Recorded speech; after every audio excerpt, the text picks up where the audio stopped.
said, Powell? Said they were hired by two people, one of them a young British woman. But they left them in the mountains before the avalanche. Oh. Sounds like Constantine's famine. Whoever brings... Heads up! Incoming! Give me covering fire! Focus! God damn it! Take her out! This ends here and now! Light her up!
More Soviet propaganda.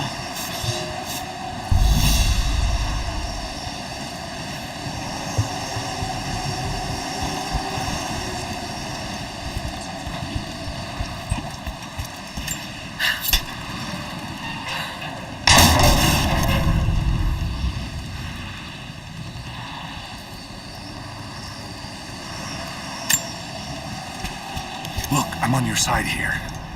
I've been working as a maintenance tech for Trinity out here, but I've got to get out of here. These people are insane. I've been stockpiling gear. It's yours, if you can pay for it. They won't notice a few missing items, but if they catch wind, or if they see me with you, I'm a dead man. I'll need some untraceable currency in case things go south. Gold, preferably. You think we can make a deal? I'll see what I can dig up.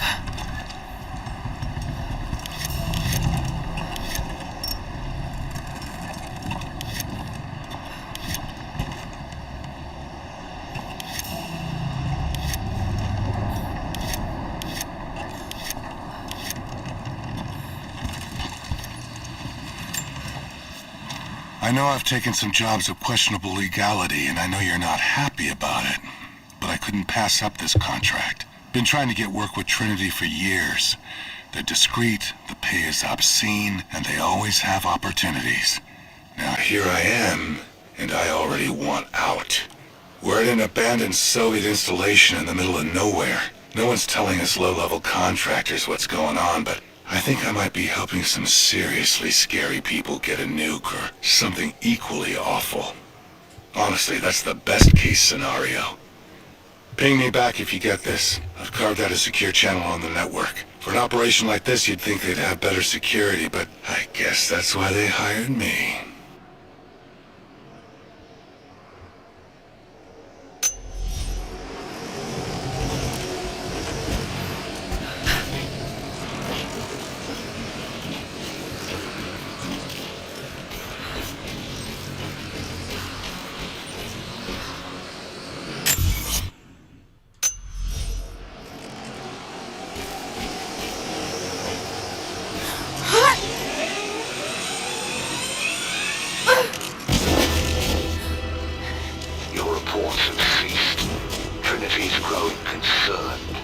We've had trouble with the natives. Our communications were offline, but everything is now under control. If the situation becomes untenable, we will step in. It won't. You sent me for a reason. I was chosen for this. I will succeed. See that you do. Hey!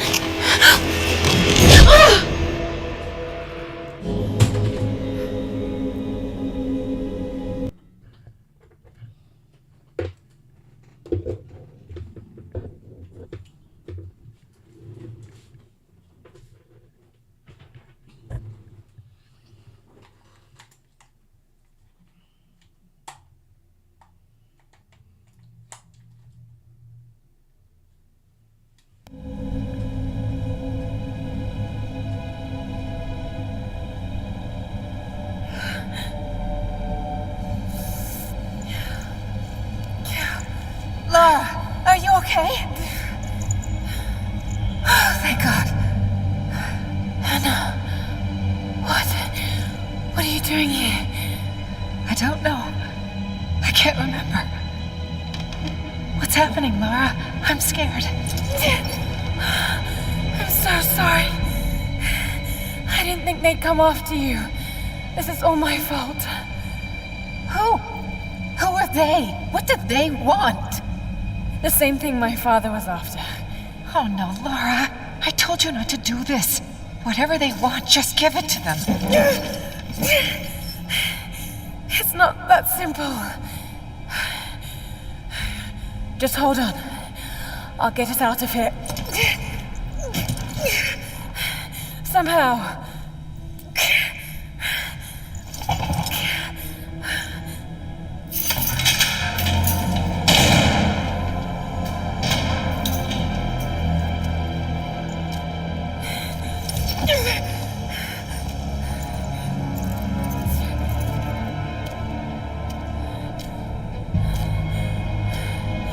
Don't touch her!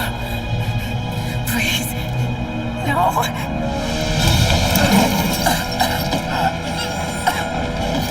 Talk! No! No, you bastard! Where's the divine source? Please! Just stop! I don't know where it is!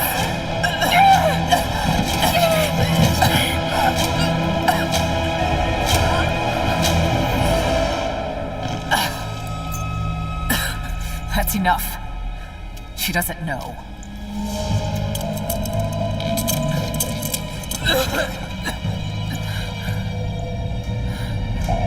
What? This is a double agent. You... No. You're with them! I can't believe this. You... Come on!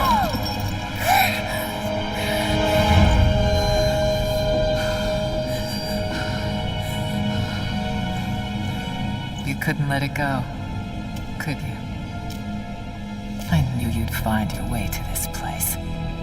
What did you expect? It doesn't have to be this way. We seek the same thing. We could use someone like you. You want a purpose in your life. We can provide that. You've got to be kidding. I've seen how Trinity operates. Is that a no? It's a no fucking way! Tell me, Anna, were you recruited by Trinity before or after you started screwing my father? I loved Richard. But he was blinded by idealism, and it destroyed him. What would you do with the artifact? Show it to the world. Redeem your father's good name. You're still so naive. Just a frightened little girl trying to walk in her daddy's shoes.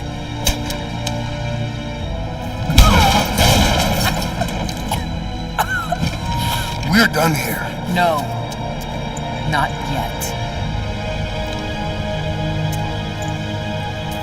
You and I, we can still be on the same side of history.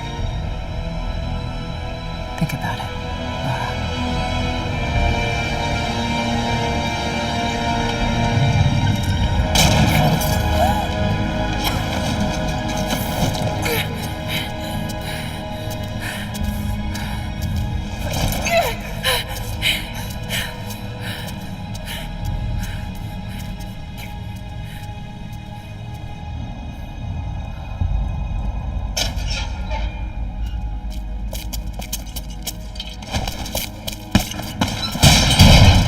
This isn't over. Bastard!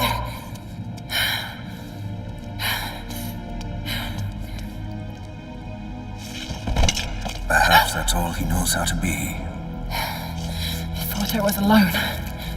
So did I, but here we are. So what should I call my new acquaintance? Nothing. I won't be staying. Constantine has little patience. Nor do I. So I see. Nice trick. Can you get us out of here? There's no us. I don't even know who you are or why you're here. Sorry. I'm not feeling particularly trusting right now. You won't get far without me.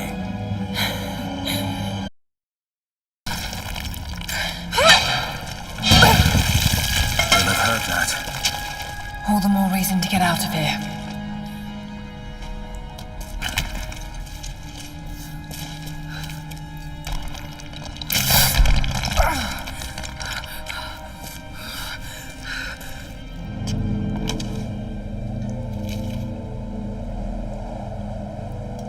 Is there a way out? No, but I found something that might be useful.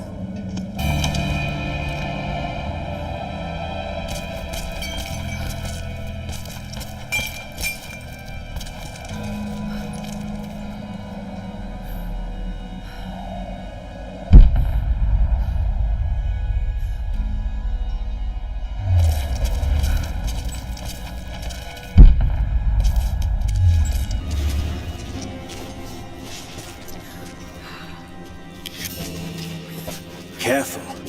We don't want to attract attention.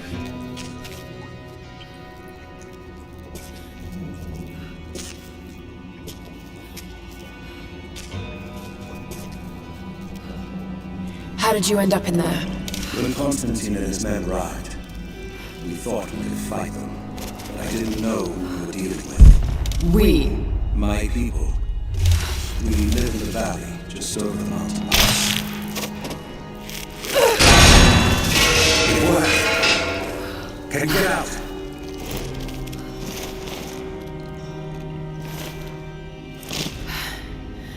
Wait.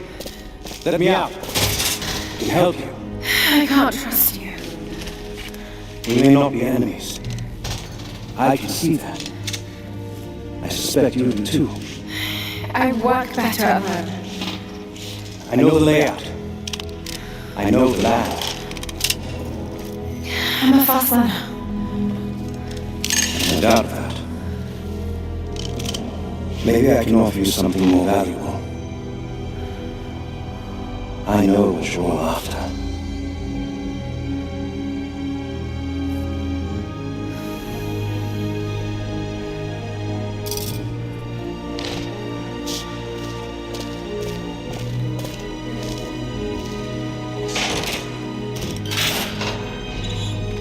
Thank you. I'm Jacob. Lara, take this. In case we get separated.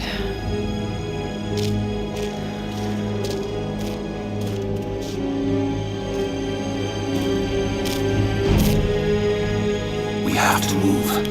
The guards will be coming through on rounds any moment. Do you know the way out? Yes. I've had some time to study this place. How long were you in that cell? Long enough to learn that Constantine won't stop until he's found what he's looking for. The divine source. Is it here? Trust must go both ways, Lara.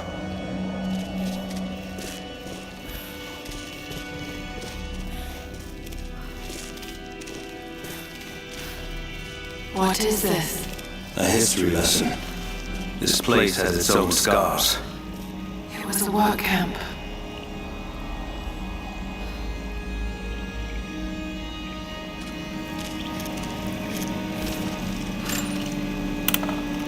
The Soviets sent prisoners here to work in the mines.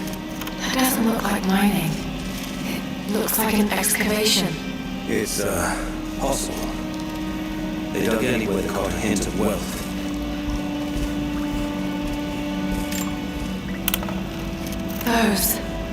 Those are ancient. What did they find? You'll have to ask them. We have to go. We aren't safe here.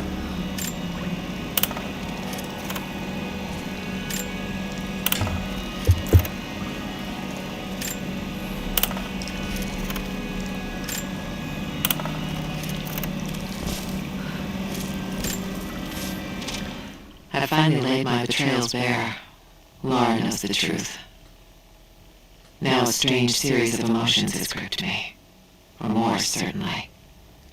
remorse for a piece of me that was left inside that torture cell. But something else, too. I know Constantine thinks that I've lost my edge, that my time with the cross has made me soft, but he's wrong. It isn't softness. It feels instead like a new kind of resolve. I knew Lord Croft to be an intelligent man. I know his daughter holds secrets in her head. As an ally, she'd be invaluable. As an enemy, she'll be a difficult problem. I must make sure that Constantine's arrogance doesn't get the better of him as we take her on.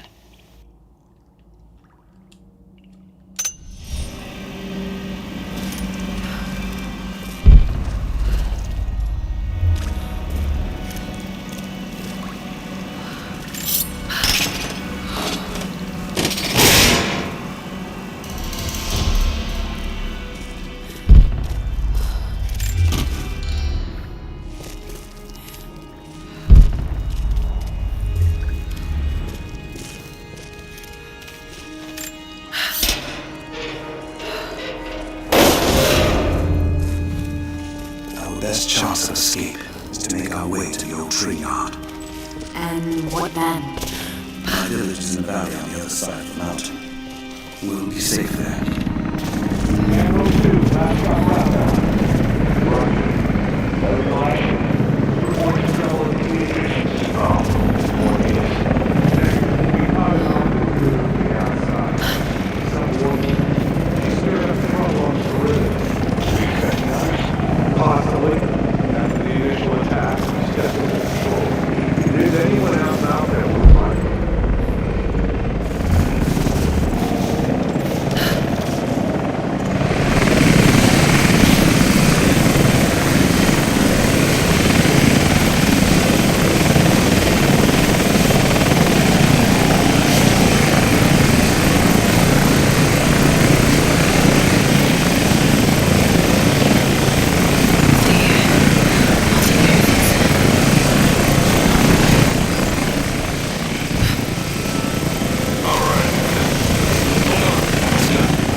Constantine wants to team up at the copper mill before the storm sets in.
has let the mask fall.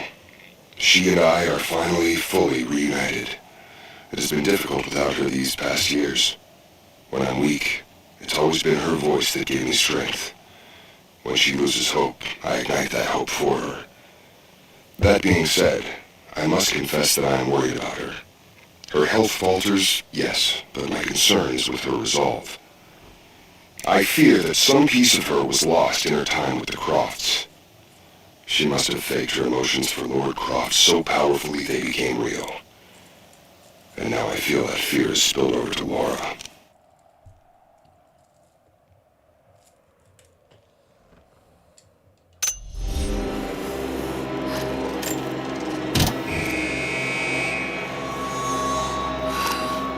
Jacob, I found a way to open the inner gate. Head to the courtyard. I'm already inside.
Anna, I need to get in there.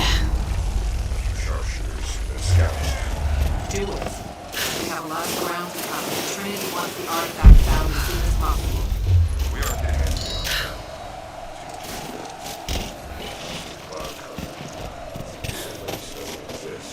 It wasn't supposed to. If this is truly where the prophet hid the divine source.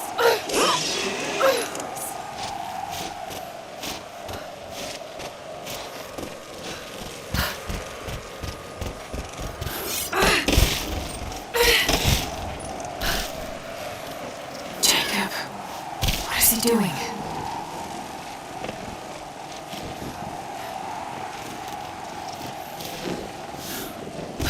This is the place. I can feel it. The cellular records are quite convincing. Be careful, Laura. I want to get into those ruins myself. And Croft. We keep her alive.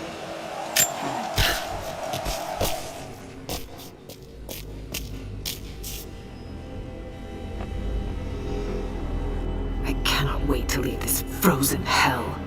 Then I have good news. Reconnaissance from the scouts. The natives have a settlement on the other side of the mountain. Soon, you will have your day. We both will. Just as long as you don't lose focus again. What do you mean? You're sentimental about her. The Croft girl, I can tell because she's still alive. We can't afford to dwell on the past. You doubt me?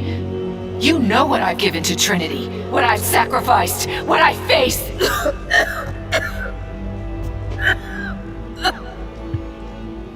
I'm fine. Life has not been kind to either of us, but I swore I'd always protect you. Now who's being sentimental? I promise you. All of this will be worth it in the end. With the divine source, you will live. But more importantly, you will live in a world cleansed of sin.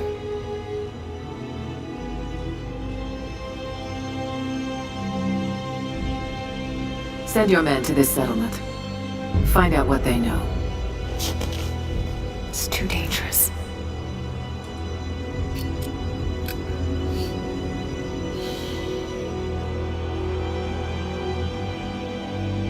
Let me have my pleasures. None of this will matter the day our work is accomplished. Constantine, you're needed in the holding cells. We're in this together, sister. Remember? Always.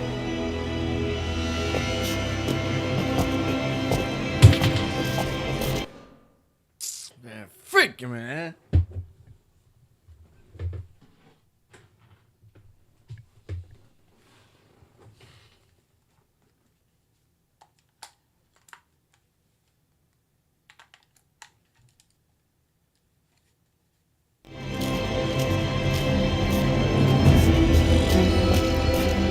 What are you doing?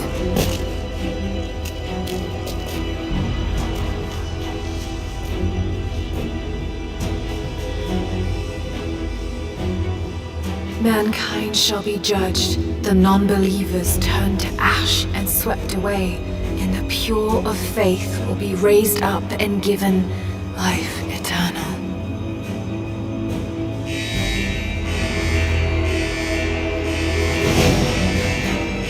Get out! I'll find you!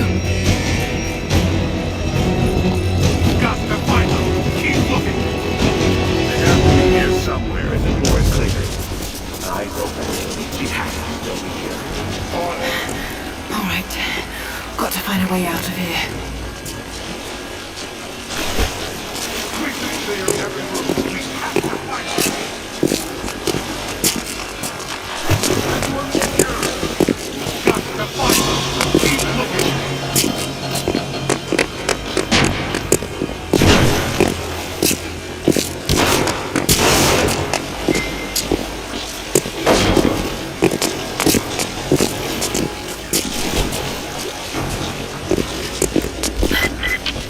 Lara, the train yard is on the north end of the Gulag.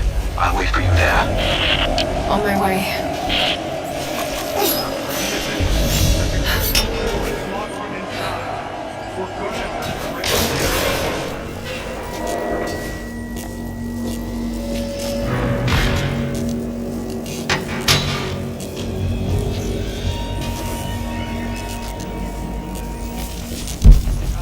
What's the situation? No sign of react. Heading to the control room now. A military patch for Trinity soldiers. Aside from the design, there's no identifying text. They keep themselves hidden, even from their own foot soldiers.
able to use this old crank.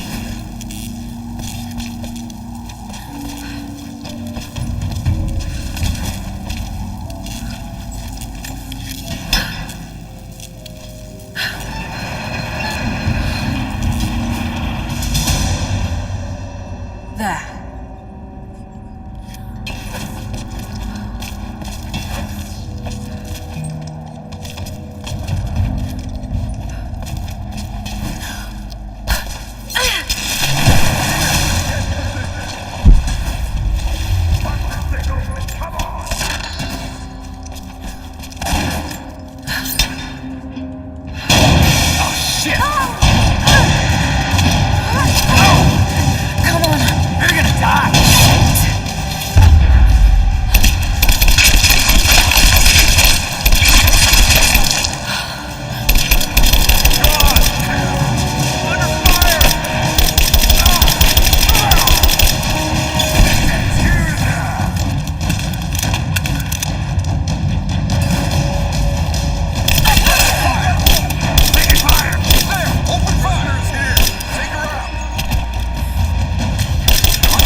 As we push deeper into the valley, I find myself staring at the ruins and pondering my own mortality.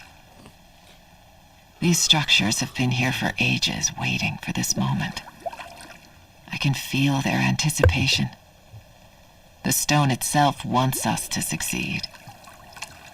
And what is there to stop us? Non-believers, the fearful, and the lost. Those that hid the source from Trinity for so long. We are the very people who would use what's hidden here as it was intended to be used. This world is too corrupt, too rotten, too sick to be saved by any means other than Trinity. We will have our army. A righteous man will lead it. Constantine will be that man.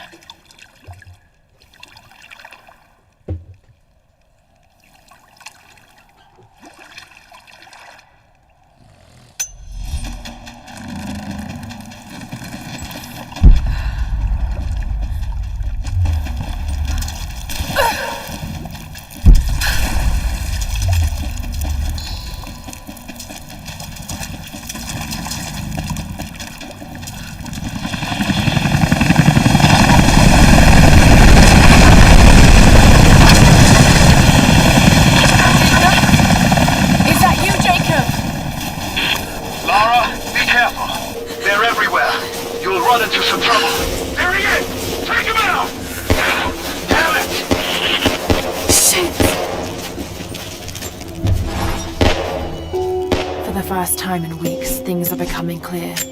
I know there's something hidden here. The Soviets came looking for it too, and now Trinity and Anna. Anna. God, I still don't quite believe it.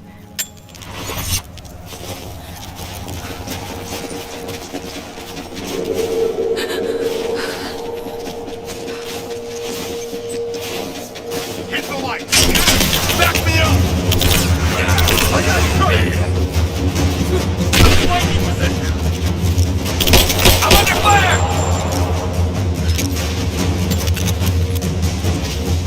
Back me up!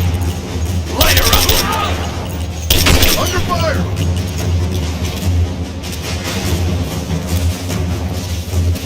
Throwing a grenade! Come on, take her down!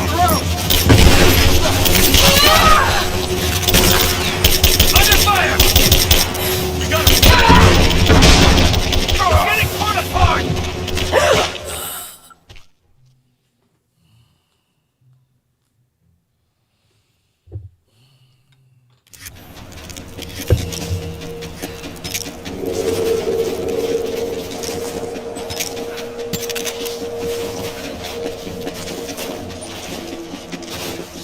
Hit the light! Give me covering fire! Laying down covering fire!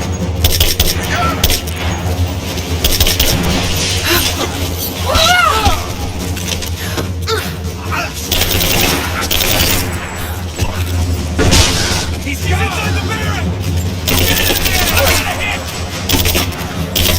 He's almost dead! I'm taking fire!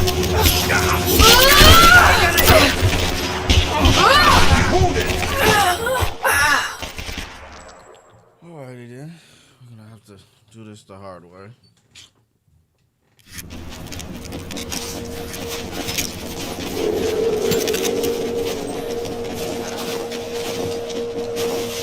Hit the light! Cover me! Focusing fire! Stand down! I got a hit!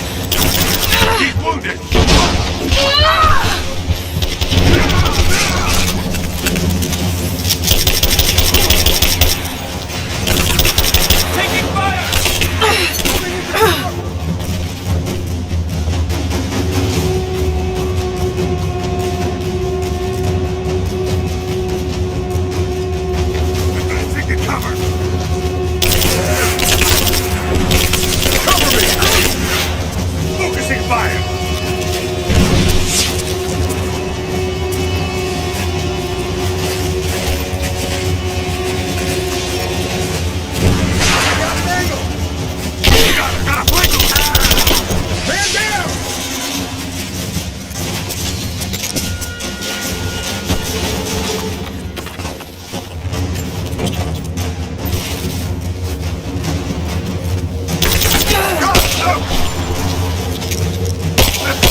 your back! Throwing a grenade! She's hit! I'm reloading! She's hurt! Are you freaking kidding me, bro? This fucking one dude, bro. One fucking dude.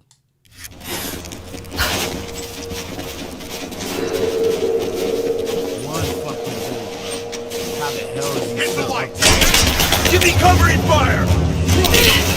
I got you covered! She's inside the car!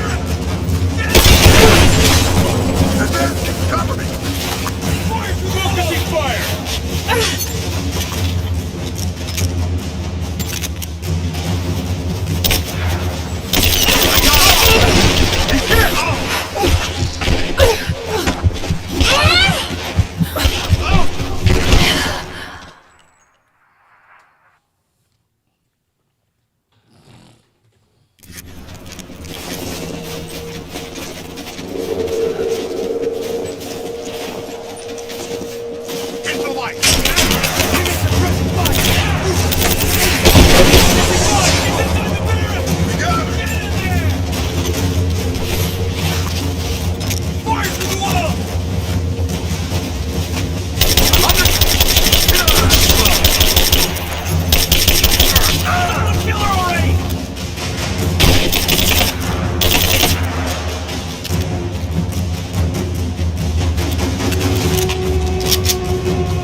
Cover me!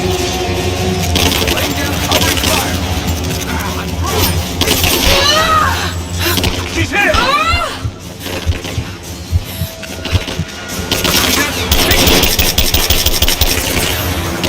Cover me, I'm reloading!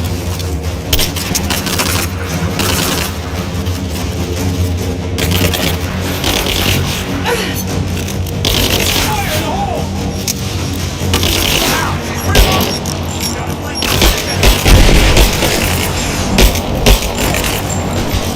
Take position!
What happened here?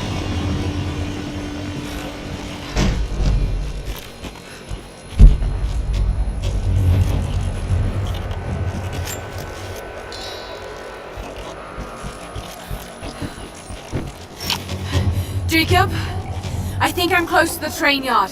Are you there? As we push deeper into the valley, I feel reassured that this is the work I was chosen to perform. My stigmata itch with sensation.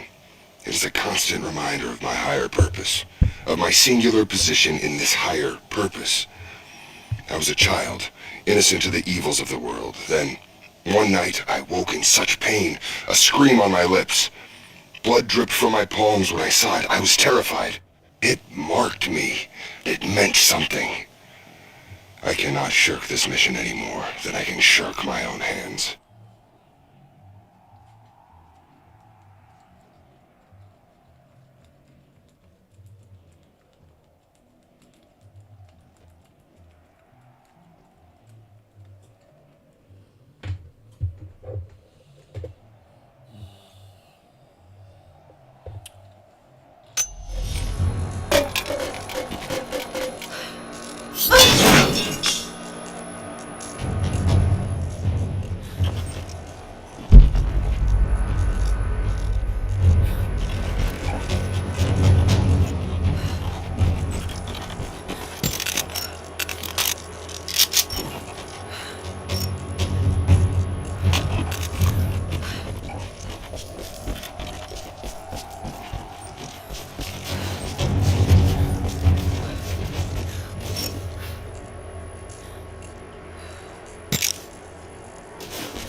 took you so long? I thought I lost you back there.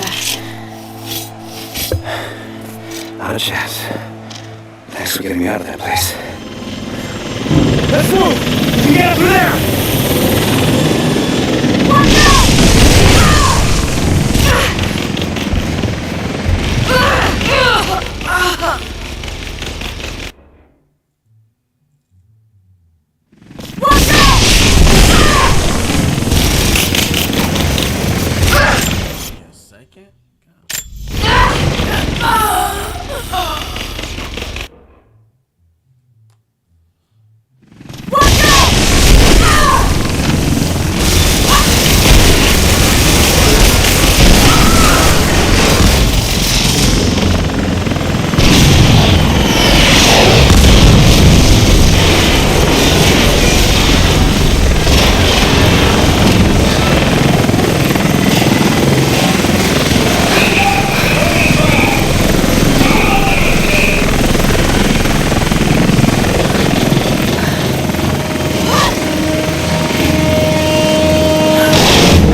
Like they're trying to make it open.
dying, falling in freezing cold water. Come on. Make it realistic.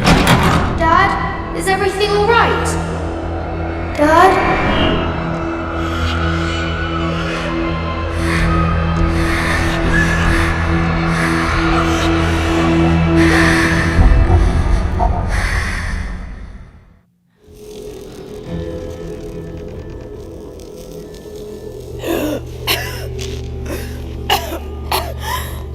Take it easy.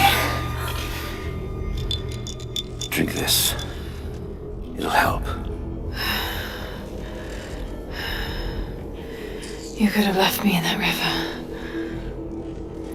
Would you have left me? I'd have thought about it. What makes you think I didn't?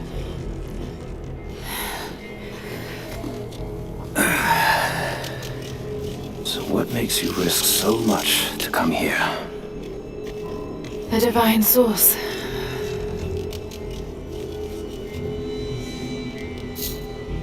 I know what you're looking for.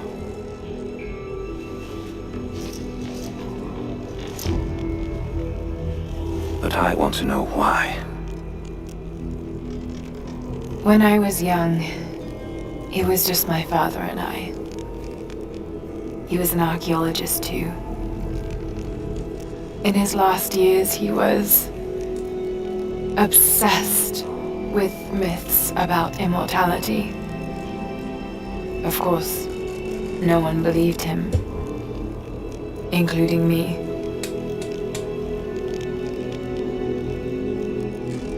Our last conversation was a fight. He took his own life. I thought I'd come to terms with it, but something else happened. then I saw something that I thought was impossible. It changed everything.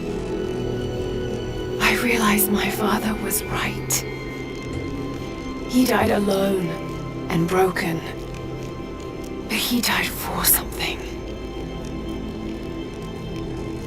So you believe the divine source is real? I honestly don't know. But if there is any truth to it, I have to find out. It needs to be researched and studied. It could make a difference to the world. It's not something to be hidden away. A difference is not always for the best. Would you wish Trinity to have the secret to immortality? Of course not. Then I would ask you not to abandon your quest, but to alter its path. Join me and my people. Help us repel Constantine and Trinity. Then after that's done, and you leave our valley untouched. But knowing that you've done the right thing. no. I'm sorry. I can't do that. Can't. Or won't. I'll fight Trinity with you, but my goal remains the same. If I give up now... You'd feel like you'd be letting him down. Not just him. I need answers, Jacob. I need to understand. You're leaving. Right now, my concern is for my village. It's over the mountain pass. A day's journey on foot. But there may be a faster way through the old copper mine. You rest. I'll be back soon.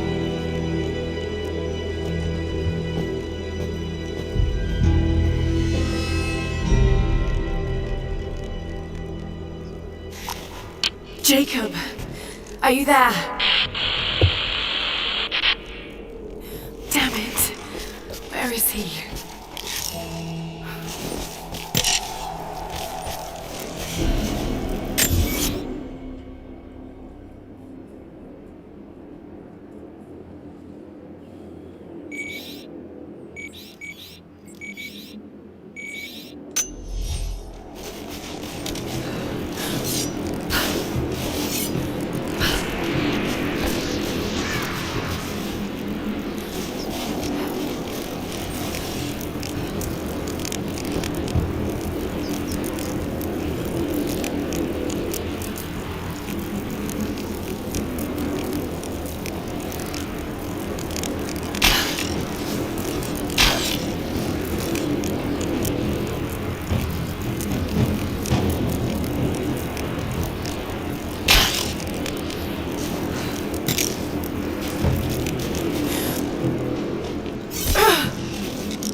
found a good place to stop for the day.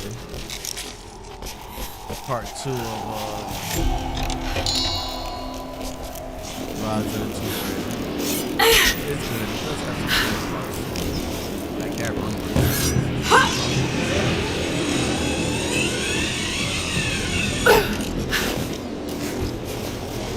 Don't shoot. I'm with Jacob.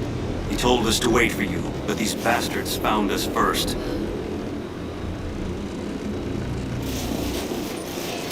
Oh, God. Are you all right? I'll live. But I need a safe place to rest, in case the invaders return. There's a cave across the bridge over there. A wolf den. They won't look there, but I can't clear it out on my own. Not like this. If you could kill them, we'll have a safe place to regroup. I might even have something for that pistol of yours. Can you help us? Yes, of course. Stay out of sight. I'll be back. Thank you. Jacob was right about you.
cave? Is it safe? The cave is clear. If you head there now, you'll be safe. Thank you. Here, take this. Jacob told us to protect you, but you weren't the one who needed it.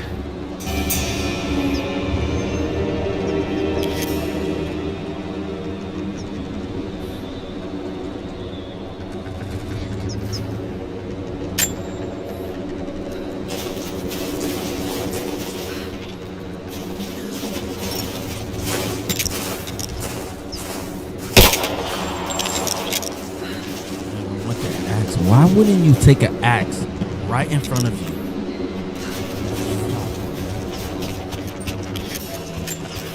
One of the most things you would fucking probably need out there is an axe.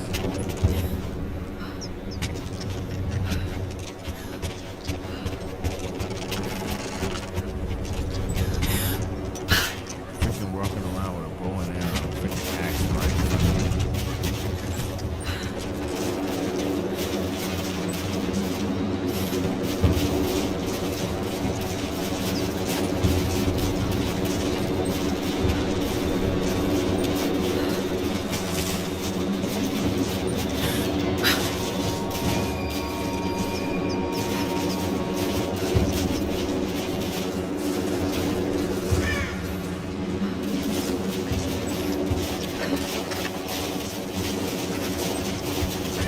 Go on.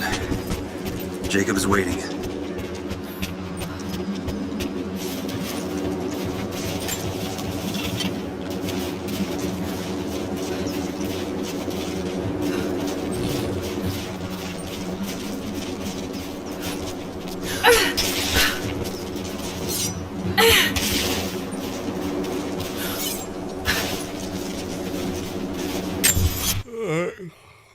Pretty good. I think that's perfect time to call it a day. Good work, y'all. Good work. Probably come back here later. Probably tomorrow morning to fucking do a little more game playing. But we're pretty good. Pretty good. Let's watch some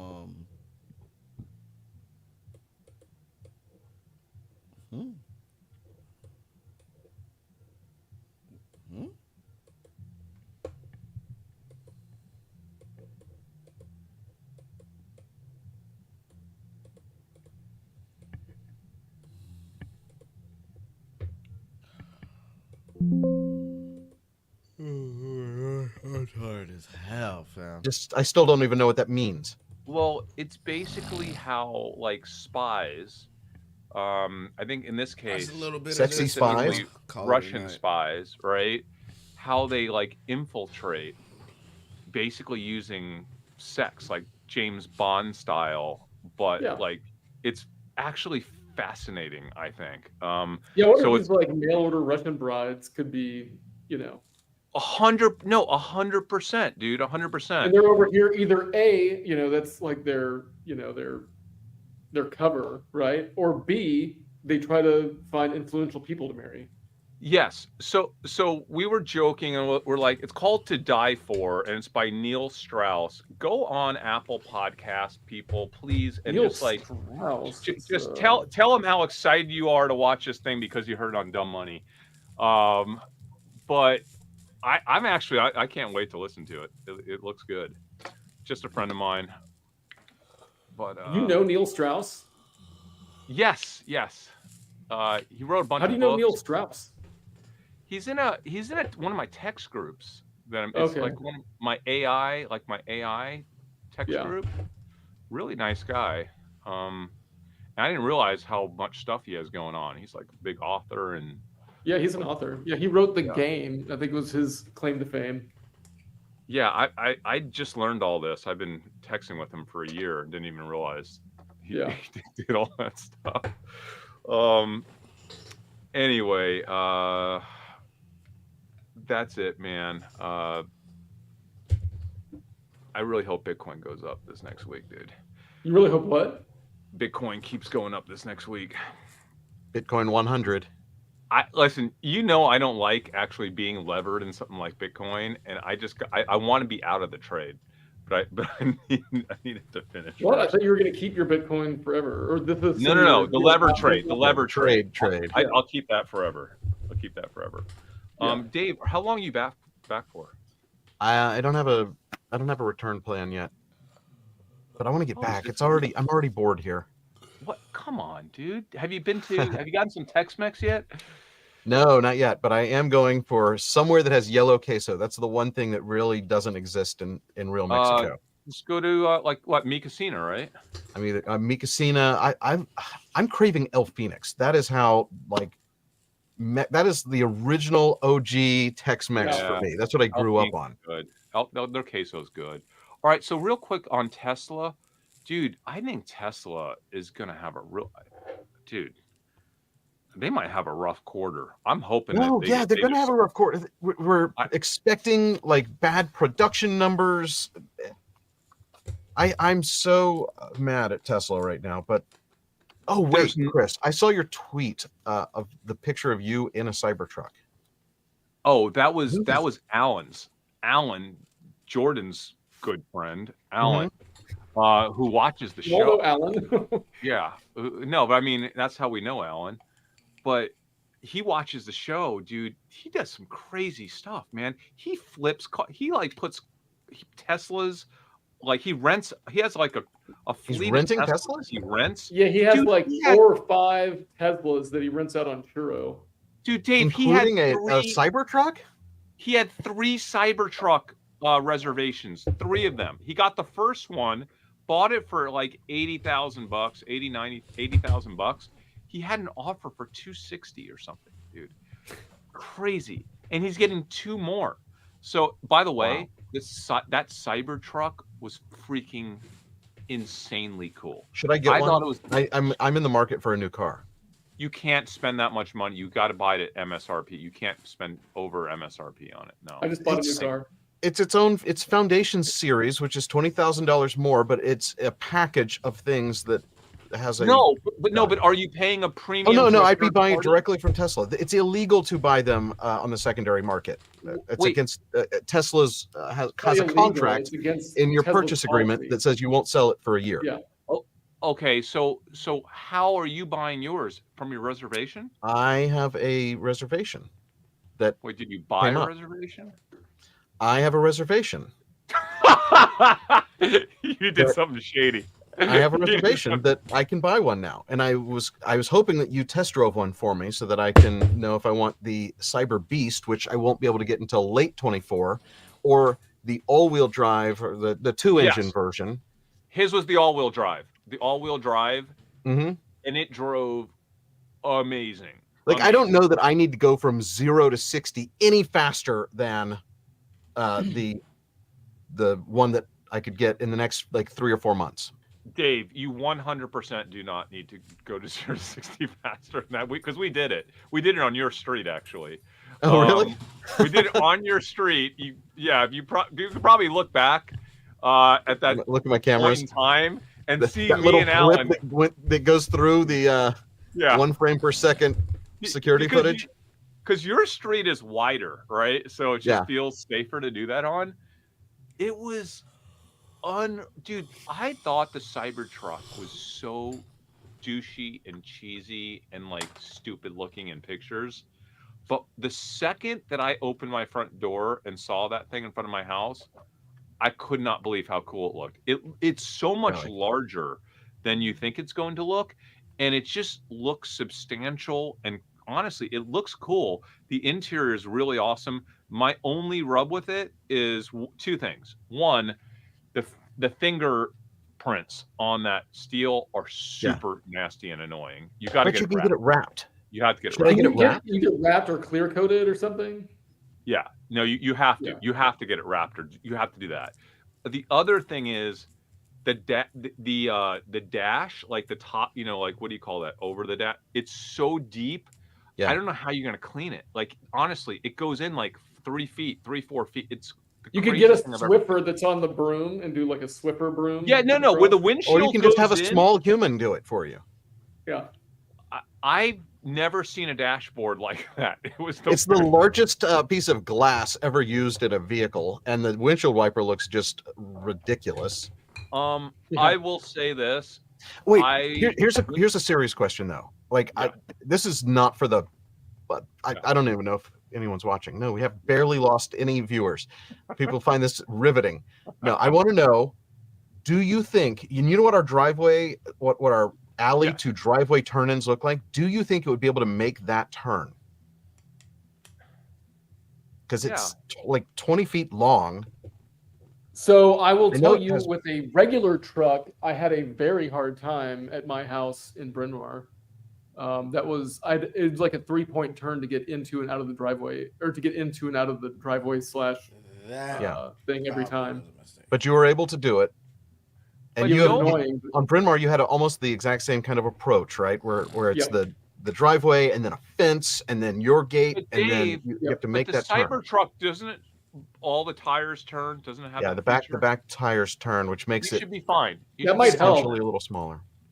You should be but fine. If you turn too sharp, your back is going to hit the neighbor's fence across the street. Do you park 2 cars in your driveway, Dave? We have 2 in the back, yeah. Yeah, you'll have to have the widest turn for the Cybertruck. I don't think it's as big as Jordan's big truck that he used to drive. Yeah, it is, dude. It's the size of a pickup, right? Isn't it? It's like 19 or 20 feet. It's big. That's the other thing. I barely drive. Is it going to be just ridiculous to drive something that big just down the city streets? No. Do you want to drive I actually thought once you got in the car, it felt actually very normal. Like, I thought, I was actually really impressed with the interior. It was a nice 4-door car is what it was. There was nothing wild or crazy or weird about that car once you got in it. But the feeling of driving it, do you feel driving down your street? My street's wider. Driving down your street, were you like nervous about the cars parked on either side of the street? I didn't drive it. He drove it. I rode passenger. But I think it's fine, Dave. I don't think it's that crazy. I really don't. Like, it seems like it'd be so cool to take on a road trip or to go do something in. For me to go from here to El Phoenix, that's like a 3-minute drive, and then I'm dealing with like people wanting to have a picture with it.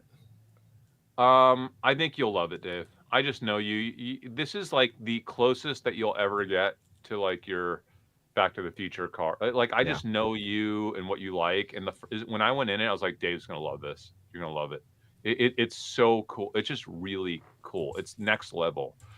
I wouldn't drive it because I'm just not about that stuff. But about what stuff? I'm not about that stuff. I just think it's a cool looking car that I don't want everybody looking at me. Like, dude, we drove by Cruth Park and there were soccer games. Like, I'm telling you, just everything comes to a standstill.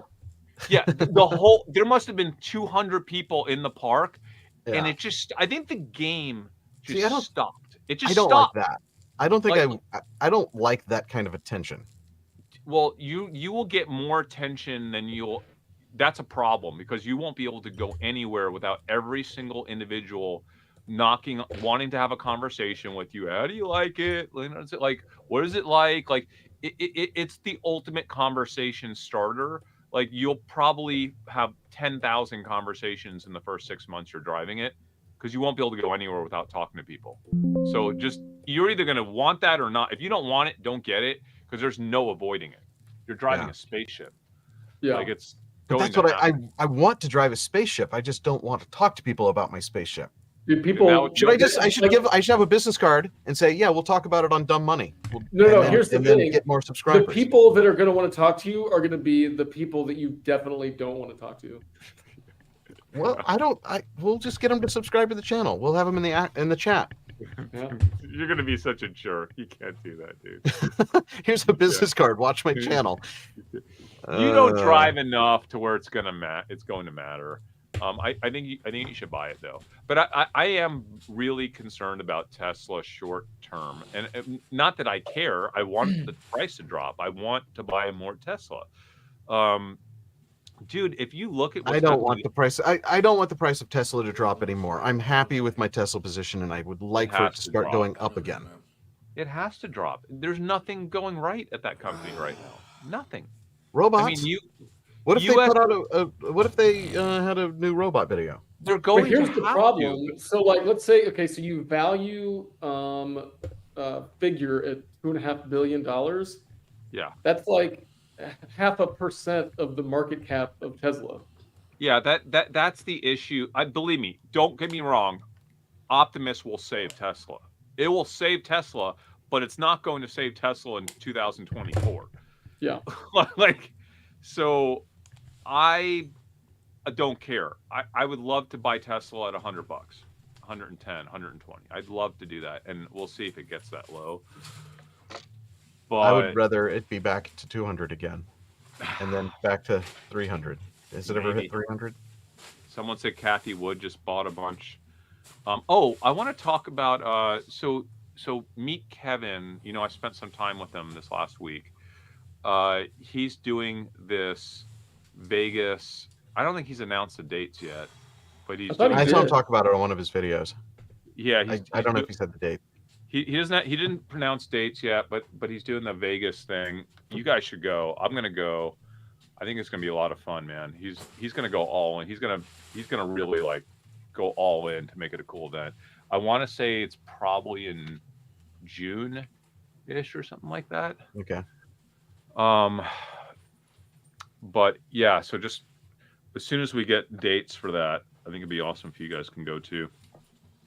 Is he going to invest in the robots? I don't want to talk publicly about whether he does. But we'll see. I don't know. He had a lot of fun though. A lot of fun looking at it. Dude, I did sell out all of my SMCI. All of it. Did you? Gone. I sold 70% of my Celsius, believe it or not. Kind of regretting it now. Still going up. I'm sorry, dude. After that move. Yeah, so is SMCI.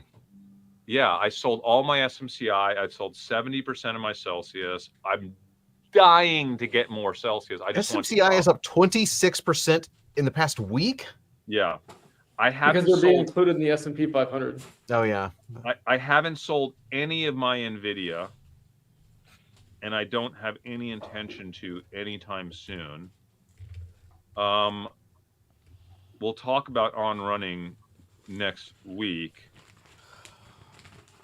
But dude, and then for me, it's all about this Bitcoin play the next few weeks, and that's really it. Bitcoin or whatever I decide to do with on running. So see, people are like, Chris, do you regret selling SMCI? I don't. So I sold it at 980 ish, and I sold more at like 1090 or like close to $1,100 is where I sold the last little bit. But guys, I mean, Jordan, you know this. SMCI is not worth this much money. It's just not. It's like, it's just not. I thought it was worth like $500, maybe 600 max. So like, I just don't. I don't. It's I think the 25% bump up is all the S&P 500, right? I know, which is so stupid. Like those type of like mechanical appreciations for just because it's added to an index. I get why it happens. It's just crazy to me. Now people are trying to talk about Solana. I can't wrap my head around Solana too. I will own. I know Leon loves Solana, and I do have some Solana. It's never going to be a big position for me. See, I pared down all of my altcoins and was considering just as a FOMO play, buying a small amount of like 50 random coins, things that are available on Coinbase, and I should have done it. That would have been like all of these things are going up with Bitcoin.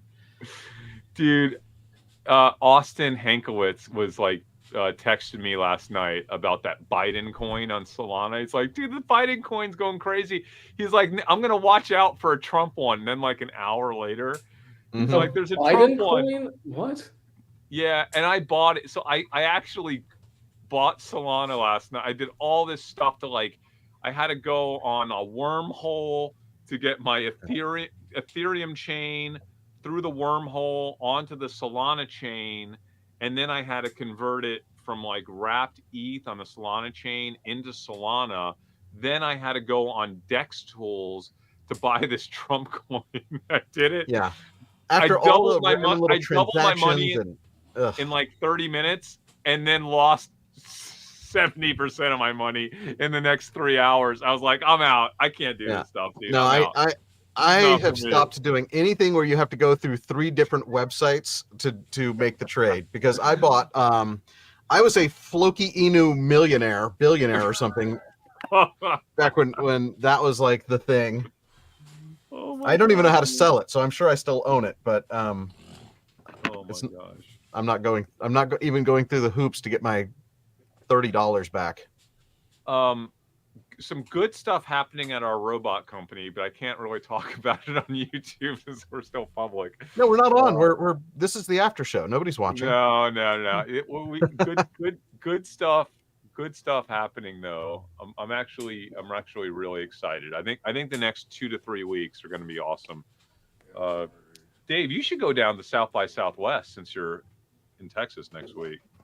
You can get a room and visit the humanoid. Are you going? I can't. I have family spring break. It's what, Sunday, Monday, Tuesday? It looks like. Yeah, something like that. That. I'm kind of over South by. Yeah. Is it still like a thing, or I feel like it kind of peaked? It's huge. It's bigger than ever, and it's actually so much fun. You just have to go down when Capital Factory does their party. Yeah, I would. That's the only way I would do it. And they throw some great parties. Someone said annoyed that Figure's private. Yeah, we're all in Figure. I'm sure there'll be lots of opportunities to buy into Figure through companies like Forge over the next year. I'm sure. Yeah, I'm sure you'll have like employees trying to, Forge. The problem with Forge is usually they have a 100K minimum. Sometimes they have a 250K minimum. Yeah. But a great platform for people that want to invest smaller dollars is that was it called not micro strategies, micro it's out of Austin. Micro Ventures. Yeah. Micro Ventures. Yeah. Sometimes the fees are high, but you can invest tiny dollars in some of these secondaries. It's worth just getting on his mailing list. Yeah, it is worth getting on. Dude, yeah. Dogecoin went up to 20 cents from 4 cents. Forget about Bitcoin. You could have 5x on Dogecoin. That's the move right there. Is Dogecoin millionaire guy? Is he back? Is he? The fact that guy, I like him. He's a nice guy. He's a very nice guy. The thought of him making millions of dollars again on Dogecoin would just be insane. Okay, I'm sorry. It's not right. It's not right. I wonder if I think he probably does still have a big Doge position. Yeah, I don't know. Yeah, I can't see him.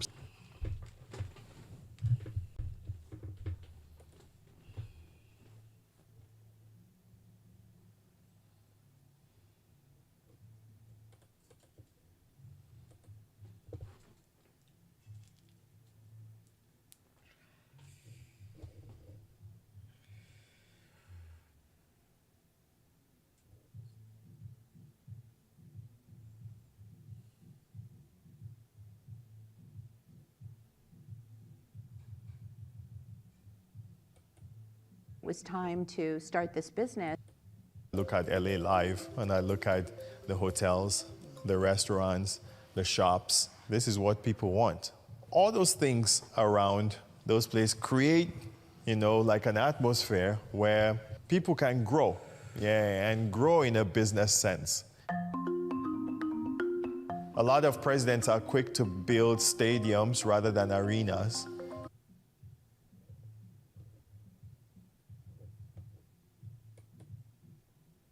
Gege has activated Malevolent Glazing, with Sukuna Kaisen continuing with another beatdown. This time, the victim is none other than Maki. Gojo's generation has become special grade sorcerers with their new powers. But, you know, since Uraume said Sukuna wasn't even trying, everything goes wrong.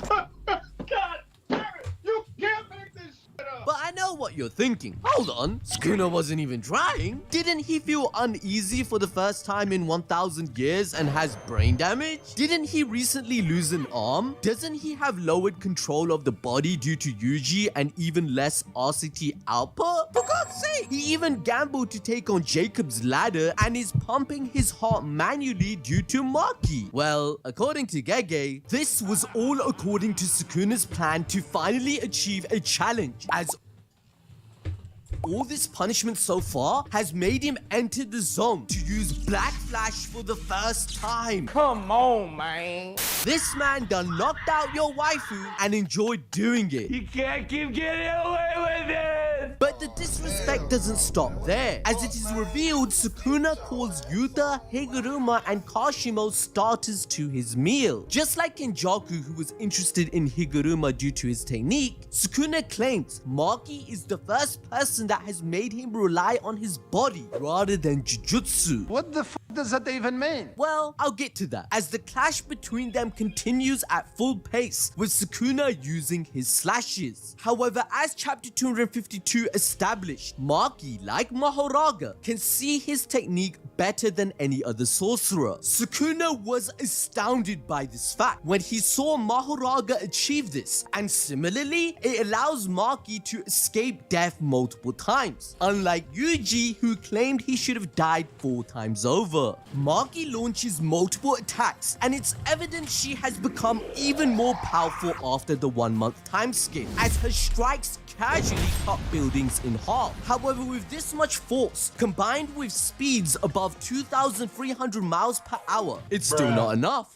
How? Sukuna attacks Maki in every way possible, such as throwing a car towards her and even grabbing her to launch Cleave at point blank range. From chapter 250, we know this would be certain death for others, but since Heavenly Restriction allows the sorcerer to refine their body instead of Jujutsu to maximum capacity, unlike others, Maki would be incapacitated rather than dead. However, before that can happen, Ino and Kusakabe try to jump Sukuna. Well, try is the key word, because he kicked away Ino, who couldn't even activate his curse technique. Absolutely useless. Their plan was to trick Sukuna with the help of Nanami's weapon imbued with his ratio technique. Earlier, Ino had used it against Sukuna in chapter 246, so they wanted to achieve the same results. But since Gege doesn't stop glazing Sukuna, his sharp memory activates, instantly allowing him to realize that Ino not using Nanami's technique was a trap. Hence, when Kusakabe came in to attack, it completely flopped.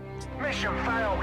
We'll get them next time. This is when Maki gets ready for round 2, where we come to know something massively surprising. Sukuna was excited to see Maki all along. No, not that type of excited like you degenerates. Calm down, sir. I'm talking about using their fists. It is evident from the beginning that Sukuna enjoys experiencing all techniques and phenomena of Jujutsu, be it the 10th Shadow technique, Jogo's fire, or healing burnout using reverse curse technique. He leaves chances to experiment with each concept, as every ability is what a new toy is for a kid. Hence, he wanted to clash with Maki, who existed without a single drop of energy, something he hasn't witnessed before. So to someone full of pride regarding his jutsu ability and who measures everyone in terms of strength, the fact that Maki threw away everything is absolutely absurd to Sukuna. On the one hand is the king, who has achieved the pinnacle of power with Jujutsu, and on the other is Maki, who somehow stands alongside special grades without being able to conjure curse energy at all. Think about it like a video game where you distribute stats stat points. Sukuna has 100% in Curse energy, and Maki has 100% in her physical body, being the opposite, which is why this unique situation made Yuki curious as well. She was researching a way to erase the presence of Curse energy completely. Heavenly Restriction was the perfect example of the world she envisioned. She wanted to research Toji, as he was the only living proof that her goals might come to life. Hence, Sukuna was looking forward to facing this reality. Remember guys, he had fought Maki in chapter 215, which is why he already had an idea of her capabilities. This was the moment the king had decided to fight Maki again, to see the power gap between the two extremes, and if he lived his life correctly this entire time. For example, even in chapter 253, Sukuna wastes no time to roast Yuji yet again. Why? Because his unwavering soul can prove Sukuna's use of Jujutsu to be wrong, where Yuji lives for others and wants to save people with his power. However, with the astounding amount of stocks we all invested in Maki, it all comes pummeling down as Sukuna humbles her so fast, it isn't even funny. I ain't gonna lie, I'm getting cooked.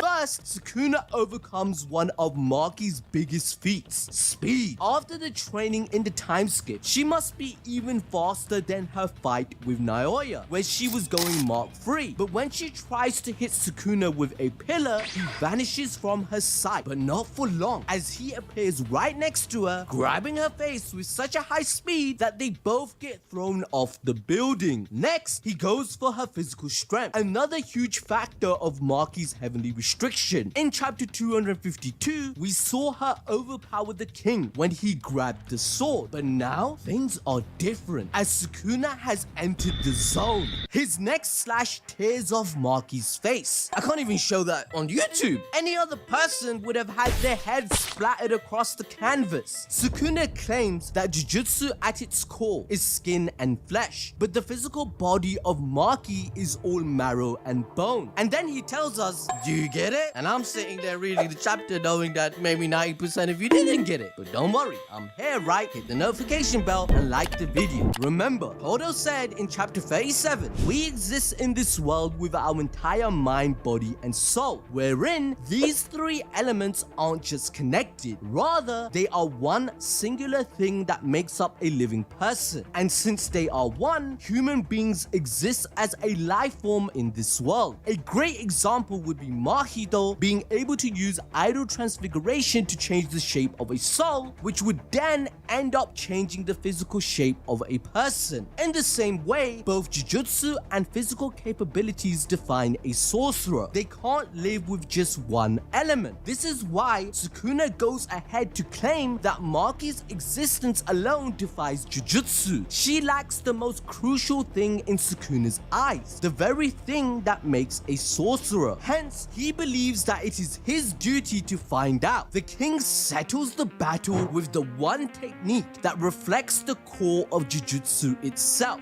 Black Flash. Ladies and gentlemen, Maki suddenly noticed that Sukuna stopped healing himself with reverse curse technique, but she hadn't expected that Gege's love for Sukuna was far greater than Toji and herself, which results in Ryuman Sukuna finally uses the OP ability that only a few rare sorcerers can use in Jujutsu Kaisen. Remember that Black Flash even knocked out the king himself when Gojo used it at full power. Gojo's punches were not even normal ones either, as all his hits were critical according to Nanami, and his blue would be imbued in them. These had enough force to make Yuta and Hakari vomit with one punch. But now, we have Sukuna's Heian era form, which is likely twice as strong as Gojo, since he wasn't even serious this entire time, right? So if Maki isn't dead, she definitely is knocked out. To make matters worse, Gege is unhinged. He did all of this on International Women's Day. So you have chosen death. And remember that bum Kashimo who we said got the title of strongest fighting farmers and milkmen 400 years ago? Well, Maki lasted barely 2 chapters against Sukuna in his weakened state, whilst he held his own for the same number of chapters against his true form. I'm just saying. But with Sukuna having ecstasy and nutting, he may actually even become stronger, as Black Flash allows sorcerers to operate at 120% of their maximum potential. When Gojo hit 2 consecutive Black Flashes in chapter 235, his demeanor completely changed because he was able to recover his curse energy and even his reverse curse technique. Which means exactly what you're thinking. Sukuna can totally refresh himself if things keep going his way. But luckily for us, we have Kusakabe. Our universe is doomed! And guess what? It gets better. The chapter begins with his flashback, with people claiming he's strong. You know what that means, right? Yeah, he dead. Now, the sorcerers testify that Kusakabe is indeed the strongest first grade. This is a parallel to everyone being asked, what does Gojo mean to you in the volume extras, where they replied he's the strongest. This time, it is Gojo who agrees with Kusakabe's ability. But honestly, the last time we trusted this man, he did say, nah, I'd win. And we all know what happened. It dices. I mean, Kusakabe himself is shitting his pants, wondering where the heck is everyone else, and did not want this situation. The strongest sorcerer in history versus the last sorcerer of today.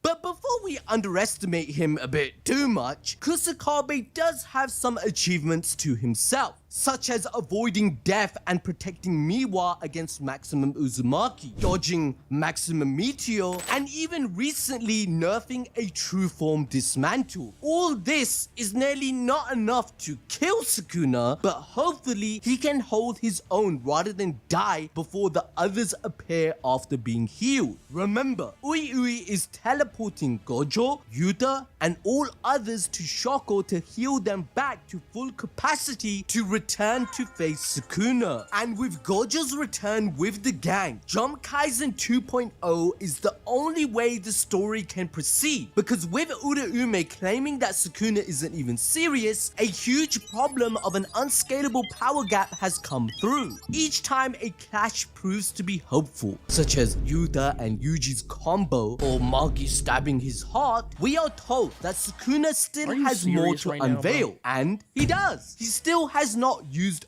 Open to show all his other techniques, and also has one more finger to consume. This means that he is more powerful than all of them combined, even in his weakened stage. The real issue is that if the students have already thrown everything into the fight, how will they defeat Sukuna? Well, watch this video on your screen right now regarding why Gojo is returning from death.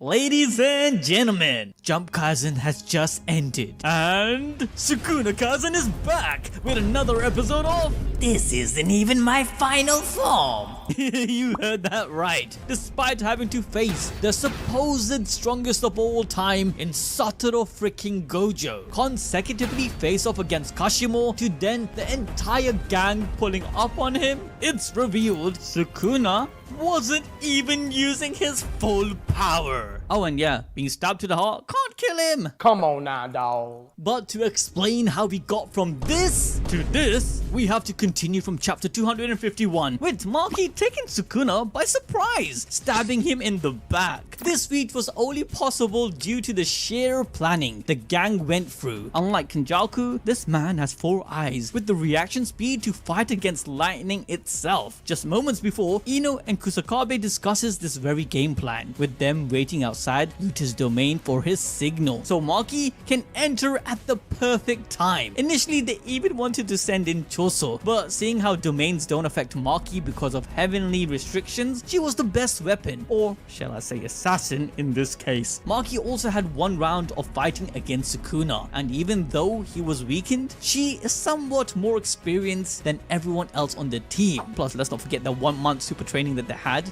It's no big brainer that every bit of experience against Sukuna counts, because the entire sorcerer team is like Itises compared to a 1,000-year-old curse who wasn't even using full power against Satoru freaking Gojo.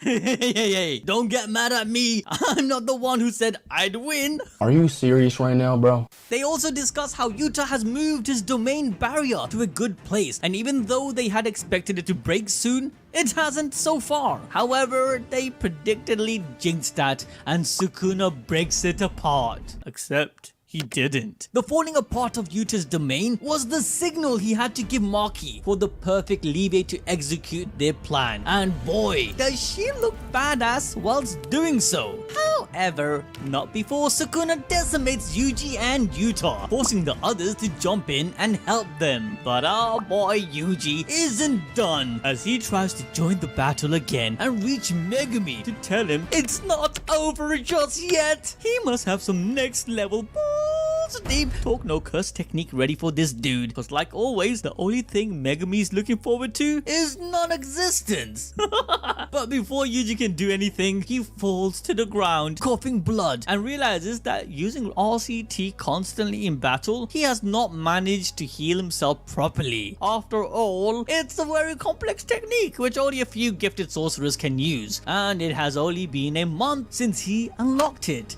so Yuji using it flawlessly would have been a pure ass pull. However, he still is trying to understand the mechanics of RCT properly, and so Choso, the best Oni-chan, comes to his rescue. He guides his little bro to circulate blood to every corner of his body as if he's spreading roots. Choso is literally the only person I know who escaped his fate of joining the Donut Club, and being a master of blood manipulation technique, he is aware of the workings of RCT as it involves the blood vessels. So he tells Yuji to imagine completing the outlines of his body with his veins. This mini in-battle training arc for Yuji is definitely going to be a fundamental play later on. But the one person who's supposed to be the god tier user of RCT, Yuta, is out of commission, with Rika grabbing him and Ui coming in to save the day by teleporting them away. Yep, just as we and Sukuna stated earlier on, Meime's brother was working overtime to take the bodies of all the sorcerers away. And of course, knowing Meimei, we all know what she was offered.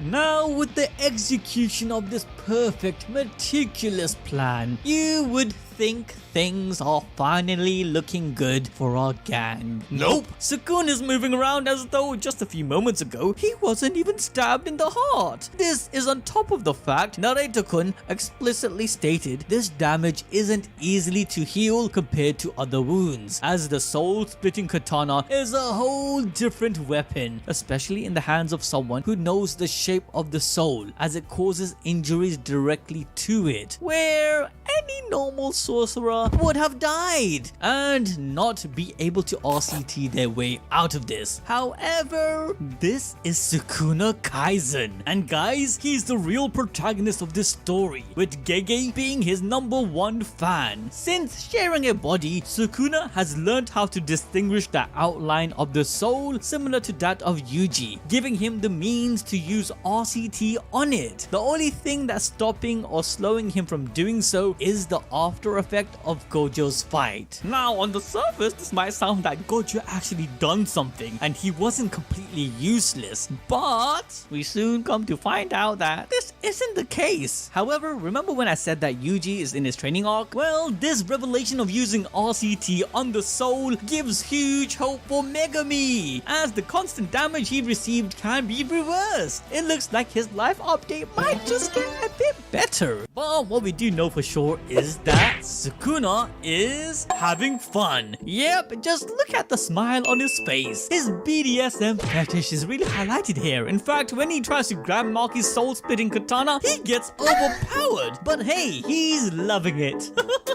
Maki uses the momentum to lift and throw Sukuna away, but he chants to finally use the world-cutting slash. He misses. Yep, remember guys, Sukuna's output has fallen quite a bit, so he has to chant in order to strengthen his attacks, but he tries to secretly attack Maki by whispering. However, this attack fails because Maki just dodges the most powerful strike by Sukuna. This is a huge feat for her, and even if you discount the fact that she had seen this before, the speed needed to dodge this slash is ridiculous, where Maki is easily now over Mach 3 or higher. In fact, this impresses Sukuna to a massive extent as well, making him literally compare Maki to Maharaga. Yes, Sukuna just declared that Maki can sense and see his techniques better than other sorcerers, which also implies Gojo.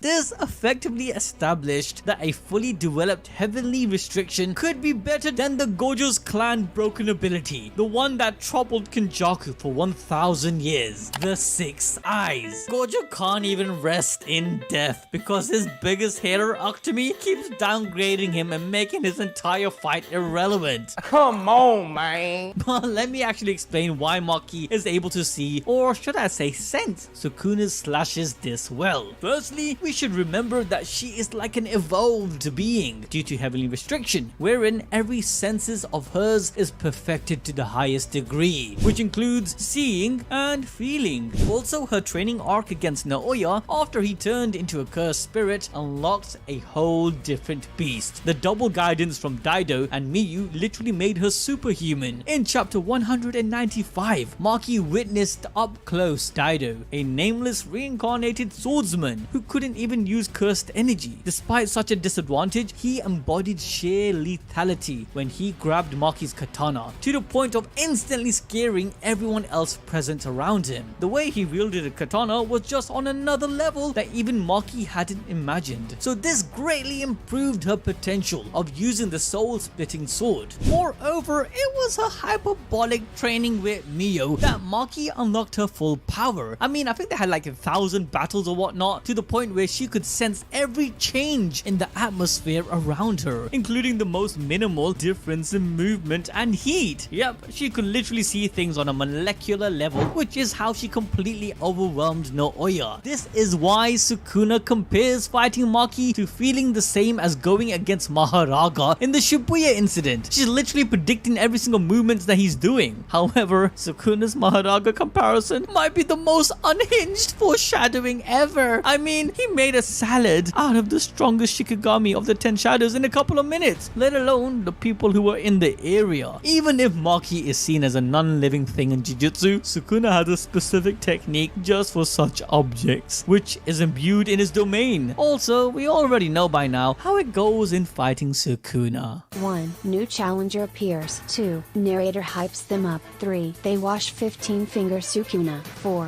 They get clapped. He ain't lying. What's scarier is that despite Maki stabbing his heart, Sukuna is using cursed energy to keep it beating forcibly. This is the same technique he used back in the detention center arc to keep himself alive after pulling out Yuji's heart. Now, I don't know if you lot noticed, but this chapter just gave us 2 shots of copium for Gojo's return. I need my quick inhale. Yeah, that feels so good. Not only did we actually see Oyoi transport Yuta's body whilst he was still alive and breathing, but we also witnessed a mechanism that can keep a sorcerer alive for a longer period of time. I mean, if anyone else could replicate this insane ability, it gotta be Shoko or Gojo. We also know that Gojo had replenished his cursed energy reserve due to Black Flash, so it's not impossible for him to have played this move without Sukuna knowing. And with Utsuhime's technique, Shoko's RCT ability could go up by a huge margin. Moreover, since Gojo has extra reserve of cursed energy in his brain due to fixing it constantly, he just might be alive with the help of Shoko. I think I'm done with this copium now. Well, that being said, Maki asks Sukuna if he's really going to pull that risky move whilst fighting her. He simply responds, saying he isn't even breaking a sweat. Stop the cap. Stop the cap right now. Now, this at face value might seem like Sukuna is selling more gas than Gojo did when he stated he'd win. But in that fight, Sukuna also looked nervous, and even the narrator stated so. However, we then came to find out Sukuna wasn't even trying. But it's not just us who are wondering what the hell is up, as Hakari comments to Uraume that despite being in his true form, Sukuna is getting slapped and his cursed energy is drying up fast. He even declares that they are winning this battle. But Uraume only mocks his false confidence, revealing that Sukuna doesn't even see the lot as a challenge and hence isn't using his true curse energy. Remember, this person is not just an ordinary simp. Urame is Sukuna's ride and die, and his cursed energy waves, which are visible in this panel, are enough for Urame to know that Sukuna is barely even trying to fight his opponents. He is literally passing his time because he has no interest in any of them. So even if you take out the impact of Sukuna's battle with Gojo, he's not at his peak. All the sorcerers combined haven't reached anywhere close to how Gojo fought him, and even that fight bored him. This statement alone tells us the way Sukuna sees the world, as it's nothing more than his playground. For the most powerful curse like Sukuna, his only desire in life is to have fun and live by his instincts, that is, killing whom he wants to and when he wants to. Ever since he reincarnated, he had used and discarded the characters around him, such as Gojo and Megumi. When Sukuna first encountered Gojo's technique, he realized that he had not come across it in the Heian era. But since Gojo was bold enough to claim he was the strongest, along with Sukuna's first encounter with Gojo, with him dodging every single one of his attacks, gave Sukuna a challenge to make this power that Gojo had obsolete. And remember guys, as I said, this is Sukuna Kaizen, so Gege and the heavens favoring him gifted Sukuna Megumi. The moment he saw the 10 Shadows technique, he understood that Maharaga's adaptability will be the key in creating a new version of his own technique. And as Gojo implied, even without Maharaga, Sukuna would have beaten him in his Heian era form. Like 4 arms, 2 mouths, domain amplification, bada bing bada boom. But even so, the secret behind Sukuna's true power is yet to be revealed, which brings back how he defeated the 20 elite sorcerers, each more powerful than the other, as stated in chapter 237. There's no wonder why Sukuna single-handedly caused so much chaos that he was worshipped like a god. I mean, it makes sense why he keeps telling Yuji, "You're boring." because all the sorcerers are truly like insects to him. He's not afraid of death because unlike others, he has lived his life to the fullest, not regretting any second. Sukuna has unlocked the true meaning of life, as Jujutsu Kaisen revolves around gambling. Sukuna likes to gamble over and over and over again, still emerging victorious. Sorry for the lazy stream today, but I feel like we've been doing a lot of work and we've been coming up, so like I can afford to do one lazy stream with y'all, you know. But we do got to get back to work soon, you know.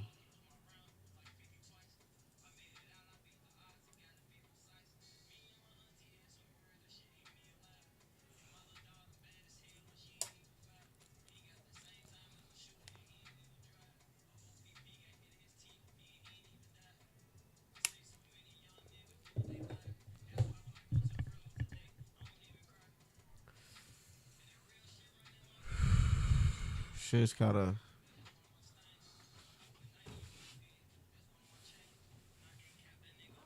going smooth lately.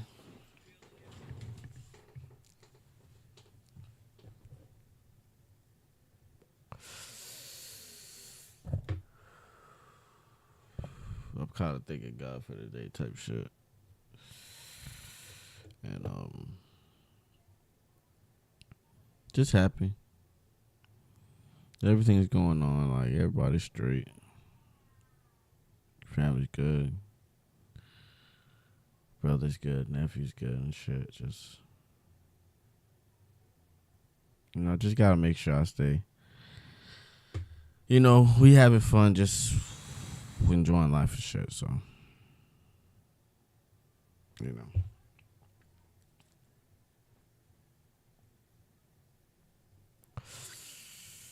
I fought with y'all.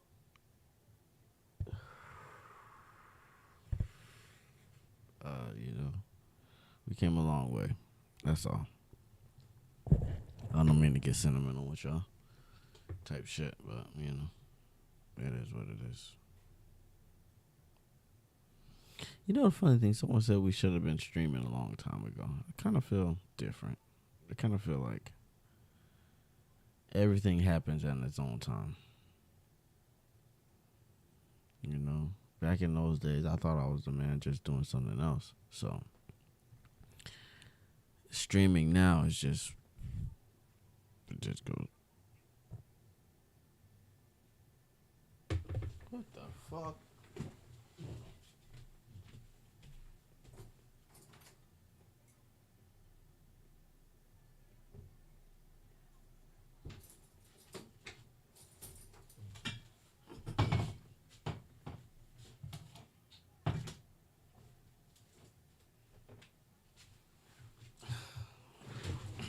That's what I was saying.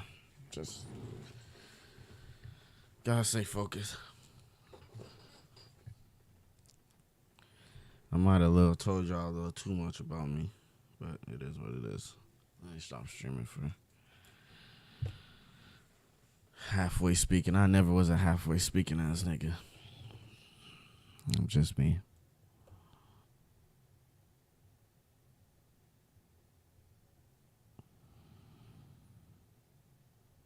You know, I don't know. It seems like we life is good, you know.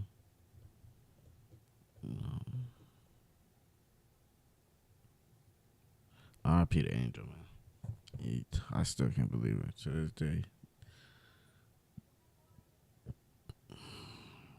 That man gone.